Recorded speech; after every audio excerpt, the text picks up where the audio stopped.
नमस्कार, आप देख रहे हैं उकार मीडिया गुरुग्राम। मैं आपके साथ निधि शर्मा। आइए शुरुआत करते हैं एक नई और बड़ी खबर के साथ। भाजपा महिला मोर्चा की प्रदेश अध्यक्ष उषा प्रियदर्शी ने हिसार लोकसभा सांसद जयप्रकाश महिला विरोधी बयान पर कांग्रेस को आड़े हाथों लिया है। उषा प्रियदर्शी ने कहा कि कांग्रेस पार्टी ने हमेशा महिलाओं का अपमान किया है। उन्होंने कहा कि बहन बेटियां और महिलाओं की इज्जत करना कांग्रेस पार्टी और कांग्रेस के नेताओं को नहीं आता। श्रीमती प्रियदर्शी ने सांसद जयप्रकाश को चेतावनी देते हुए कहा कि अगर सांसद महिलाओं से माफी नहीं मांगी जाती तो भाजपा का महिला मोर्चा उनके खिलाफ सड़कों पर उतरकर प्रदर्शन करेगा। उषा प्रियदर्शी ने शनिवार को पार्टी कार्यालय गुरुकमल के में पत्रकारों को संबोधित कर रही थी। महिला मोर्चों की प्रदेश अध्यक्ष उषा प्रियदर्शी ने कहा कि कांग्रेस नेताओं को पता होना चाहिए, भारत मां अम्बा और मां दुर्गा का देश है।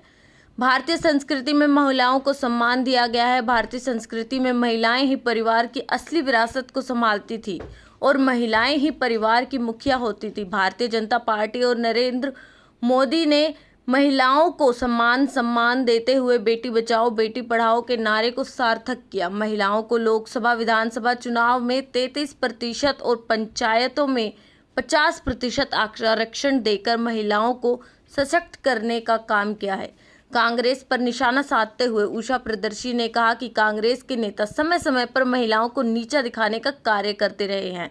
भाजपा नेत्री किरण चौधरी के विषय में बोलते हुए जयप्रकाश ने कहा था कि असली विरासत महिलाएं नहीं पुरुष होते हैं। यह जयप्रकाश की घटिया मानसिकता का परिचायक है।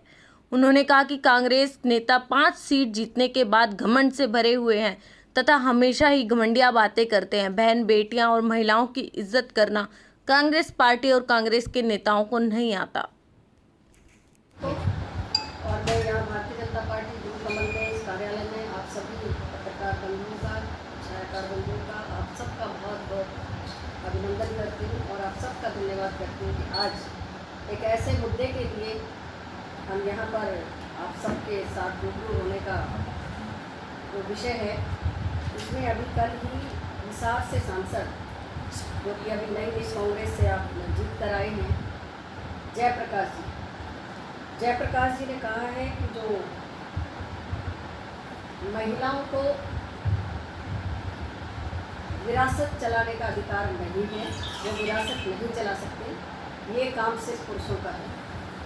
देखिए, जहाँ पर देश के यशस्वी प्रधानमंत्री नरेंद्र भाई मोदी जी एक तरफ तो जो महिलाओं को आगे बढ़ाने के लिए बेटी बचाओ बेटी पढ़ाओ को साक्षात्कार करते हुए जिस तरह से उन्होंने बहनों को, बेटियों को, मातृशक्ति को सशक्त बनाने के लिए अनेकों कदम उठाए, वहीं पर कांग्रेस के लोगों की जहां अभी अभी अपनी 5 सीटें जीतकर अपने घमंड में इतने चूर हो गए हैं और इतने घमंडिया भाषण देने लगे हैं, इनको यही नहीं पता कि जिस माँ ने इनको जन्म दिया है, जिस माँ की कोख से जन्म लेकर आज ये उनके आशीर्वाद से सांसद बने हैं, इनको ये पता होना चाहिए कि देश की राष्ट्रपति द्रौपदी मुर्मू जी हैं, हमारी बहुत ही सम्मानित बहन हैं।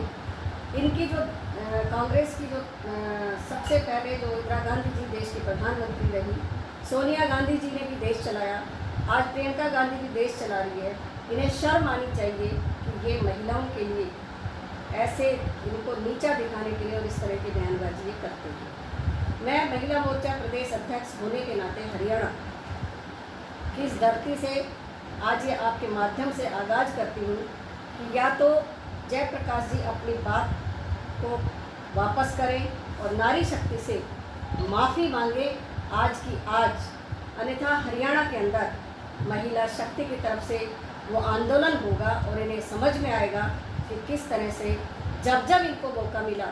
आपने देखा कुछ दिन पहले राहुल गांधी जी ने एक बहुत बड़ी बात कही थी कि मैं नारी शक्ति से लड़कर देश का प्रधानमंत्री बनूंगा।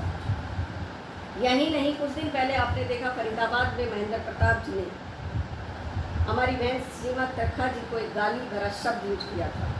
तो ये मौका देखते हैं कि कब ऐसे मौके इनके सामने आए और ये महिलाओं का अपमान करें। और ये नारी शक्ति, देश की नारी शक्ति जो कि माँ दुर्गा का रूप है, धरती माँ का स्वरूप है, नारी हमेशा पूजनीय थी, पूजनीय है और पूजनीय रहेगी। हम बिल्कुल इन बातों को बर्दाश्त नहीं करेंगे क्योंकि अभी अभी उनको ये दर्द है कि हमारी किरण चौधरी जी 2-4 दिन पहले उन्होंने भारतीय जनता पार्टी ज्वाइन की है और वो उनको बर्दाश्त नहीं है कि कोई भी महिला किसी अच्छे दल के अंदर आए और देश का नेतृत्व करने का उनको जो सम्मान मिले वो इनको बर्दाश्त नहीं है। इनको बर्दाश्त नहीं है कि महिलाओं को 33% का जो आरक्षण मिला है वो इनके पच नहीं पा रहा है कि ये कैसे हो गया, क्योंकि देश का प्रधानमंत्री बार बार कहते हैं कि मैं नारी के अस्तित्व के लिए अपने प्राणों की बाजी लगा दूंगा, और ये है इन्होंने कभी पहले ना सोचा महिलाओं को आगे बढ़ाने के लिए, और अब तो इनकी घटिया मानसिकता, इनकी जो ऐसी सोच आपके सामने आ रही है।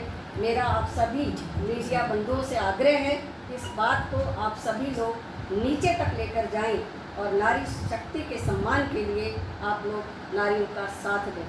आज में ये देखिए प्रधानमंत्री जी ने कभी भी इस तरह की चीज़ों को सपोर्ट नहीं किया, ना कभी करेंगे, और ना ही अगर हमारा कोई भी पदाधिकारी या कोई भी व्यक्ति है तो उसको उसके ऊपर वो बात अगर सही मायने में सामने आई है तो उस पर जरूर संज्ञान लेने का काम होगा।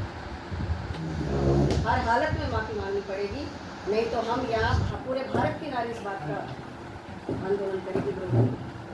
देखिए महिला मंडल हमेशा आगे रहा है और हमने हमेशा नारियों का सम्मान किया है, और अगर वो बात सत्यता भी आपको पता है वो किस इन्फ्लुएंस से वो काम हो रहा था, ये आप सबके संज्ञान में है। ये तो अगर आप इस तरह की बातें अपन करेंगे तो कुछ भी निकाल कर लेकर आएंगे।